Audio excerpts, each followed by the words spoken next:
میرے نبی سے ایک صحابی نے پوچھا، یا رسول اللہ، ہمارے محلے میں ایک خاتون رہتی ہے، رات کو تہجد پڑھتی ہے، دن میں روزے رکھتی ہے، پر اس کی زبان بہت سخت ہے، بہت بےزتی کرتی۔ ہم نے کہا جہنم میں جائے گی۔ کہا جی ایک خاتون ہے جو نہ نفلی روزہ، لیکن اس کی زبان کا بول بڑا میٹھا ہے، کہا وہ جنت میں جائے گی۔ تو سب سے اعلیٰ درجے کا مسلمان کون ہے جو کسی کو تکلیف نہ پہنچائے؟ پھر اس نے پوچھا ای الایمان افضل، سب سے اعلیٰ درجے کا مومن کون ہے؟ تو آپ نے فرمایا حسن الاخلاق، جس کے اخلاق اچھے ہوں وہ سب سے اعلیٰ درجے کا ایمان والا ہے، کیونکہ تکلیف نہ پہنچانا اخلاق کی ایک صفت ہے، اور اخلاق کی بے شمار اقسام۔ میرے نبی نے فرمایا اچھے اخلاق 360 صفات کا نام ہے، ایک صفت بھی کسی مسلمان مرد عورت کے اندر ہوگی تو جنت میں چلا جائے گا۔ سامنے ابو بکر بیٹھے تھے، کہنے لگے یا رسول اللہ کو میرے اندر بھی ہے؟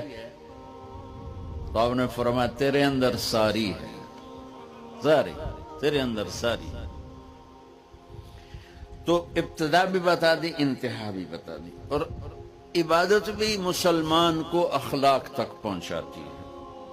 اب سنو قرآن سے، اللہ تعالیٰ انسان کسے کہتا ہے؟ ایمان والوں کو۔ ان الذین کفروا من اہل الکتاب والمشرکین فی نار جہنم خالدین فیہا اولئک ہم شر البریہ۔ سب سے بدترین مخلوق وہ ہے جو اللہ کو نہ مانے، جو اللہ کہ دین کو نہ مانے۔ آپ نے کہا وہ سب سے بدترین مخلوق۔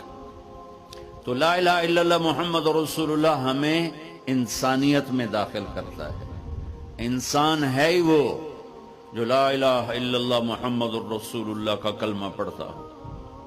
میرے رب کے نزدیک نماز کیا ہے؟ ان الصلاۃ تنہی عن الفحشاء والمنکر، تم نماز پڑھو، یہ تمہیں بد اخلاقی سے بچائے گی اور یہ تمہیں گناہوں سے بچائے گی۔ تو نماز بھی انسان کو اخلاق تک لے جا رہی ہے، فحاشی سے بچائے گی، گناہوں سے بچائے گی، اخلاق کی طرف سفر۔ روزہ آ رہا ہے، روزہ کس لیے ہے؟ کتب علیکم الصیام کما کتب علی الذین من قبلکم لعلکم تتقون، تم پر روزہ فرض کیا ہے جس سے پہلوں پہ کیا تھا تاکہ تم تقوی والے بن جاؤ۔ تقوی والے کون ہیں؟ وَسَارِعُوا إِلَى مَغْفِرَةٍ مِّن رَبِّكُمْ وَجَنَّةٍ عَرْضُهَا السَّمَاوَاتُ وَالْأَرْضُ أُعِدَّتْ لِلْمُتَّقِينَ، کہ میرے بندو دوڑو جنت کی طرف جو تقوی والوں کے لیے۔ متقی کون ہوں دن تقوی والے یا اللہ کا؟ الذین ينفقون فی السراء والضراء، کا جو میرے نام پہ سخاوت کرتے ہیں، چاہے تنگ دست ہوں چاہے پیسے والے ہوں، چاہے تھوڑا مال ہوئے چاہے زیادہ مال ہوئے، وہ میرے نام پہ خرچ کر دیں۔ الکاظمین الغیظ، جو غصے کو پی جاتے ہیں۔ والعافین عن الناس، اور جو لوگوں کو معاف کر دیتے ہیں۔ اللہ تعالیٰ کہہ رہا ہے یہ تقوی والے ہیں۔ تو روزہ بھی اخلاق پہ لے جا رہا ہے۔ فمن فرض فیہن الحج فلا رفث ولا فسوق ولا جدال، میرے رب نے کہا حج کا ارادہ کر لیا ہے تو زبان کی گندی، زبان کا گندا لہجہ اور زبان کے گندے بول سے بچو، لڑائی سے بچو، گناہوں سے بچو۔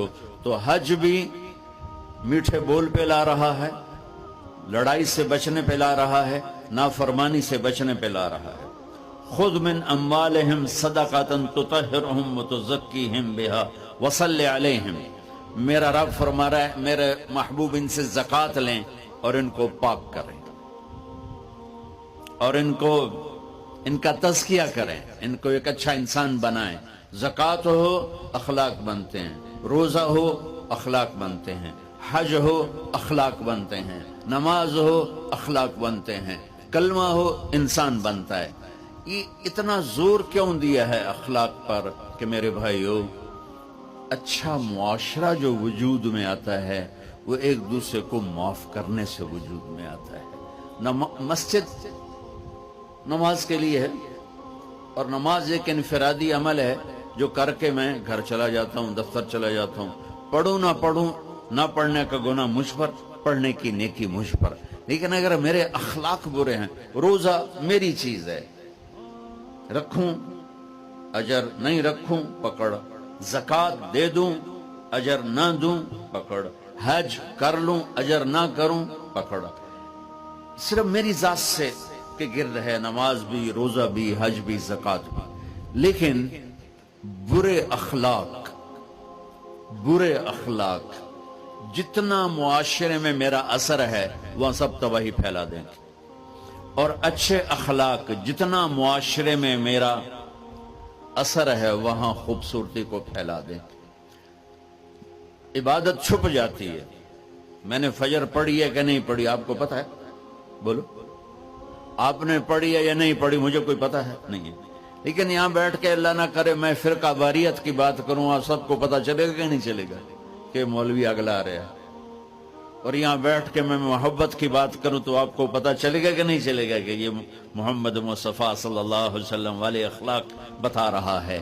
تو اخلاق چھپتے نہیں، برے ہوں یا اچھے ہوں، ظاہر ہوتے ہیں۔ اور سب سے زیادہ اس آدمی کا خاندان، جس آدمی کو بدتمیزی کی عادت ہے، وہ بیوی کے دل کو برباد کر دے گا، ماں باپ کے دل کو برباد کر دے گا، اولاد کو برباد کر دے گا، دوستوں کو، نوکروں کو برباد کر دے گا۔ اس کے نوکر سامنے کہیں گے میاں صاحب، شیخ صاحب، سیٹھ صاحب، خان صاحب، اتھے جا کے گالی کڈن گے۔ اور جس کے اخلاق اچھے ہوتے ہیں وہ اپنے گھر کو خوبصورت بنا دیتا ہے، رشتوں کو خوبصورت بنا دیتا ہے، ملازموں کو خوبصورت بنا دیتا ہے، اپنے کاروبار کو، اپنی زندگی کو، ہر پہلو اس کا خوبصورت ہو جاتا ہے۔ اچھے اخلاق لباس کی طرح ہیں جو میرا ہر عیب چھپا لیتے ہیں، اور برے اخلاق ننگے آدمی کی طرح ہے جس کا ہر عیب سامنے آ جاتا ہے۔ اور اللہ کی رحمت اتنی طاقتور ہے کہ میرا رب فرماتا ہے، یہ تو میں نے 5 غلطیاں بتائی ہیں، لیکن میرا رب فرماتا ہے میرا بندہ میں تجھے عمر بھی دیتا ہوں، طاقت بھی دیتا ہوں، تو اتنے گناہ کر کے زمین فیصل آباد کی سے اٹھا کر آسمان کی چھت کو لگا دے، ساری دنیا گناہگار ہو جائے نا تو آسمان کیا چاند تک بھی گناہ نہیں جا سکتے۔ اور میرا اللہ کہہ رہا ہے ایک مرد عورت اتنے گناہ کرے کہ آسمان کی چھت کو لگا دے، پھر صرف ایک دفعہ مجھے کہے یا اللہ معاف کر، تو میں سارے ہی معاف کر دوں۔